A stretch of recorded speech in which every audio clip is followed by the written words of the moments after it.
I hand over to Marius. He's from Technical University of Darmstadt formerly. Now he works for the Ethereum Foundation, and he has been very deeply involved in the Merge project, but also in other Ethereum layers. It's a pleasure to have him here as one of the core developers of Ethereum. I hope that's the right role title in case you want to have it that way. And he will report to us how development in Ethereum is going, how it went, and some insights from the machine room of the Merge and other things. Thanks for being here, Marius.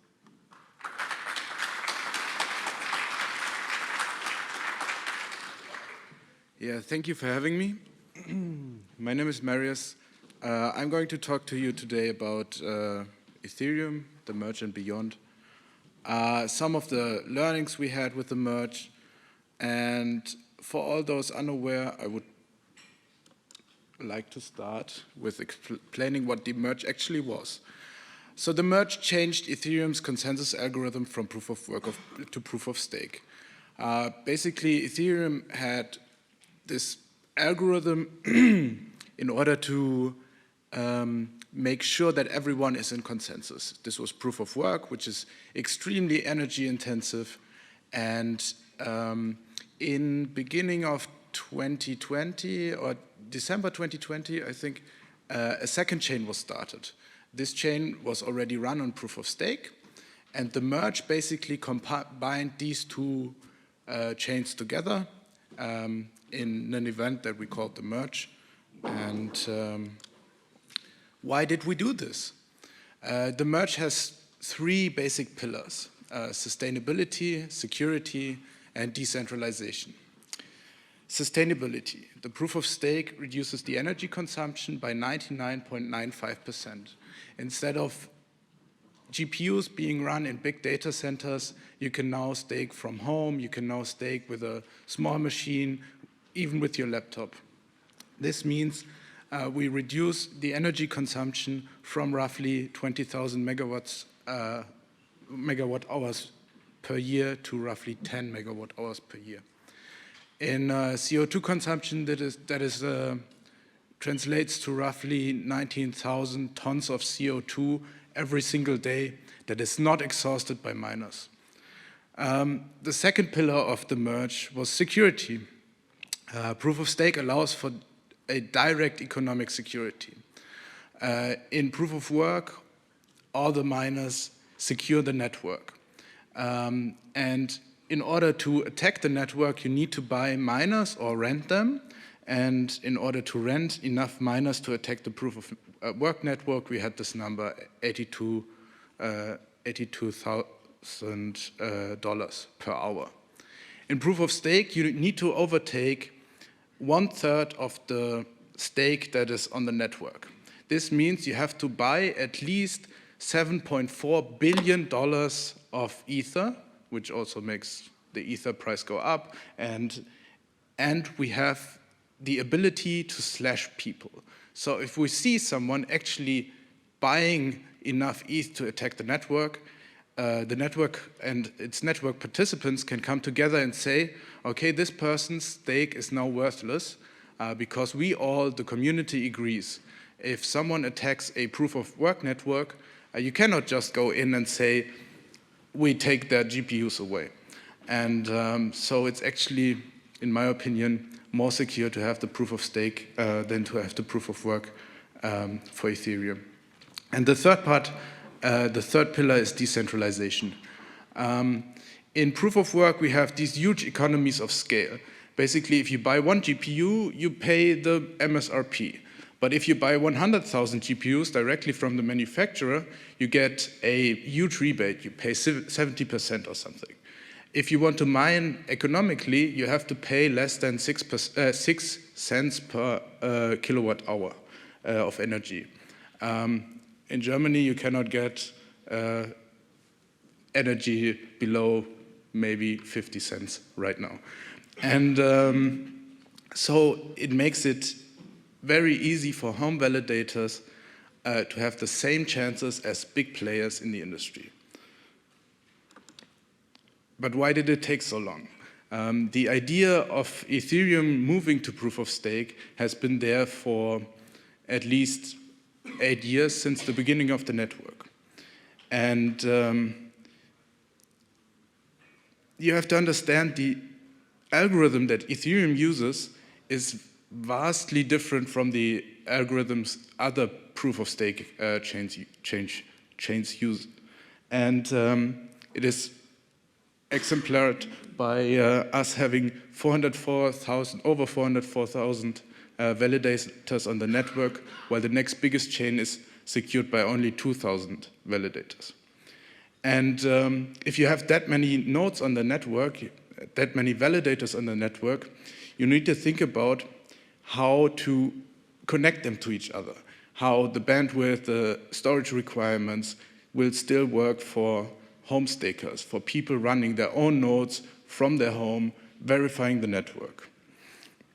And there's this 32 ETH minimum requirement, which is pretty high right now for individuals. It's roughly, I think, $39,000. When it was chosen, it was $5,000, which is more reasonable. And the idea of this 32 ETH is we need to have a maximum bound of validators. Not everyone will validate, but if the way it goes right now, a lot more people are joining the network to validate, and so more nodes join the network, we have higher bandwidth requirements, we have higher storage requirements, and so we need to make sure that this is bounded, and that's why we chose the 32 ETH. And yeah, the big problem why it took so long is we have $60 billion at stake, and if you fuck up, then that's not good. So we actually took the time to test to think about the best solution, to implement the best solution, and to test it up until a point where it's the merge itself was actually a non-event. And I think that's pretty a good testament to all the testing and work that we've done on the merge. So looking a bit at the miners, did we actually achieve our goal of bringing down the energy consumption of Ethereum and of the whole space? And I say yes. This is a diagram I made pretty recently. So we can see roughly 200 terahashes of hash rate migrated to other networks. You can see Ethereum Classic got the biggest amount of hash rate, and Ethereum Proof of Work, a new Proof of Work fork with the same ideas, basically just the chain extended on Proof of Work, got 50 terahashes. But that also means that between 660 and 860 terahashes of hash power has been shut off since the all-time high. And this actually results in a global energy consumption reduction of 0.1%. That's global energy consumption, or 16.6 terawatt hours. Estimated CO2 reduction, as I said, is roughly 13,600 tons of CO2 every single day that is not exhausted by miners, which is the equivalent of shutting down 2 coal power plants. And just these numbers is why I spent so much time over the last year working on this, because I realized that this is such a big problem. So what's next? We have a bunch of upcoming updates that we're currently working on, that we're interested in.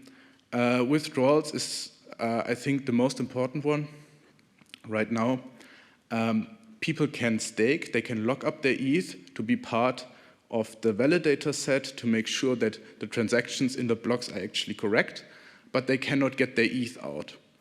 And withdrawals is going to be the next big upgrade, where we allow stakers to unstake their ETH.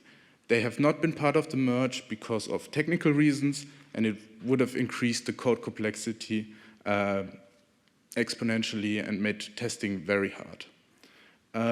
Proto-Danksharding, EIP 4844, is, in my opinion, the biggest next upgrade that we can do within the next year. And it will greatly increase the throughput of rollups. Basically, we will turn Ethereum into a data availability layer. This means some data is stored for a certain period of time, basically 1 month right now, the way it's spec'd. And rollups can use this data to communicate. This is a precursor to Danksharding, which will reduce fees even further for rollups. And so since Ethereum is trying to move to this settlement layer, it's trying to be the global settlement layer for other chains, increasing the throughput for rollups is a great way to do this. Sorry. And the biggest 0 to 1 improvement, I think, is Virtual trees. So right now, the state, that means all the balances, all the accounts, all the smart contracts is stored in a hexary Merkle trie, Merkle-Patricia trie format, which is incredibly complicated. And we want to change that. We want to change it to Virtual trees, which is even more complicated. But it enables trustless light clients. And I think that is a really, really cool idea. Basically, you can fully validate the blockchain on your mobile phone. And this means you don't need to rely on Infura. You don't need to rely on centralized service providers. Everyone will run their nodes from their phone, validate the blockchain, send transactions from their phone. And I think this is where we really arrive at decentralization and peer-to-peer. The next upgrade is called Shanghai. This is what we're currently already working on. We haven't really spec'd it out. So the way the process works is we have a call every 2 weeks on a Thursday now, where all the core developers discuss upcoming hard forks, upcoming EIPs, and there we come to consensus on what's actually going in. These are the EIPs that are very likely to go in. Withdrawals, that's the biggest, most important one. And then some smaller changes to the EVM, basically improvements for smart contract developers. Smart contract developers had to suffer for the last 2.5 years, and so we actually want to help them a bit with their work. And we already have most of these changes implemented, and they are being tested right now. Okay, and now I have a little game for you called Spot the Merge. Can you spot the merge in this chart? So the idea is, before the merge in proof of work, you don't know when the next block is going to come. It's on average every 13.6 seconds, but the average is not like, you can see it differs. And sometimes there are 2 minutes without a block. And this is just like really bad user experience. After the merge, the blocks will come every 12 seconds, or if a slot is missed, then every 24 seconds. So we can see we have a much more reliable chain. There's a block every 12 seconds. And then what's probably more interesting for the people in this room, the issuance. So in order to pay for the security that the proof of work gives us and proof of stake gives us, we have to issue new coins. And the issuance rate was really high before the merge, and after the merge we can greatly reduce it because proof of stake doesn't require that much energy to pay for. And so you can see on this chart The white line is Ethereum's proof of work, which had an issuance of roughly 3.7%. The orange line is Bitcoin, with roughly 1.72% since the last halving. And the blue line is actually Ethereum now, after the merge, with 0.18%. And because of 1559 and how we have the base fee and we can burn Ether, this actually might go negative in the future. So the supply of Ether might actually decrease. And this is the chart that I'm most happy about. We have the energy consumption, and you can see the really big drop at the end. Thank you very much for listening to me, and thank you for Philip for letting me be here and talk to you guys.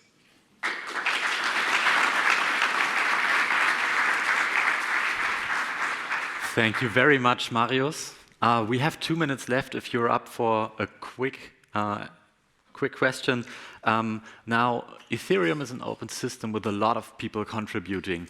Isn't it tiresome, time-consuming, and just generally intensive work to fix all the potential errors that might arise because of that? Yes.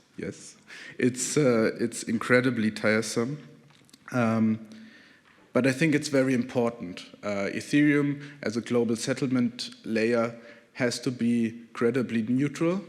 It doesn't have to be. It cannot be captured by governance.